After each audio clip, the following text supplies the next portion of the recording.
भारतनि प्रधानमंत्रिया भारतनि नखर मंत्रिया आसामनि गिबि मंत्रिया खोथाखौ स्पष्टयै बुजियो स्पष्ट भाषाजों जोङो बुंनो नागिरदों जे विंटार सेशन अफ पार्लियामेंट 1 डिसेम्बरनिफ्राय जागोन बेयाव 125 एमेन्डमेन्टआ पास जानांगौ आरो जुदि पास खालाया दुलाराय बर' फरायसा आफादा गासै सोमावसारग्रा आफादफोरखौ लानानै क'क्राझाराव 2 लाख मानसिनि गेदारिंनि मोनसे माने मास गेदारिं हाबाफारि लानायनि गेजेरजों भारत सरकारखौ नारसिननो थाखाय जों खामानि मावगोन बे खोथाखौ जों स्पष्ट बुङो आरो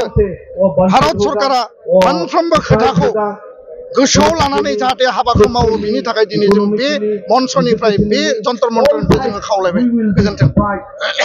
बिटिआर एकर्डनि इमप्लिमेन्टेसन खालामनांगौनि थाखाय जिहेतु काउन्सिलाबो बिबान दङ मा खावलायगोन बिथांमोना मोनसे सिगां बुंदों जे जायफोर सुबुं खालामदों बेखौ बिथांमोनासो मावगोन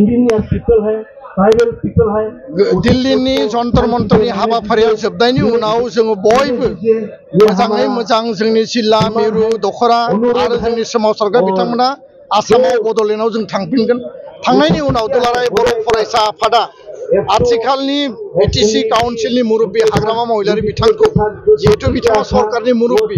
आरो 2003 सनाव बिएलटि आसाम सरकार भारत सरकारनि जि सुक्ति जादोंमोन जि 6 शेड्यूल मोनदोंमोन बे 6 शेड्यूलनि बिथाखौ मजबुत खालामनाय माने मोर स्ट्रेंथेन मोर पावार मोर अट'नमी आरो डाइरेक्ट फाइनेन्सनि भित्तिखौनो लानानै 2020 नि एकर्ड आरो बे एकर्डआव जि खोथा बाथ्रा लिरनाय दङ बेयो जानाय लोगो लोगो आथिखालाव काउन्सिला जि माने सरकार सालायबाय थादों बिथांमोना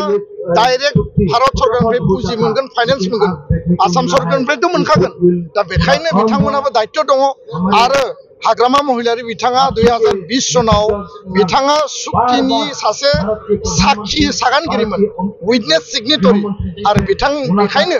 दुलाराय बर' फरायसा आफादा दिल्लीनिफ्राय थांनायनि उनावनो हाग्रामा महिलारि बिथांजों सावरायनायनि थाखाय जों हाबाफारि लागोन आरो बिथांखौ लोगो हमनानै काउन्सिल सरकारनिफ्राय सुक्ति इमप्लिमेन्टेसननि थाखाय जोङो मदद बिगोन सुक्तिनि मावनांगौ दायित्वआ भारत सरकार आसाम सरकार सुक्ति इमप्लिमेन्टेसननि मेन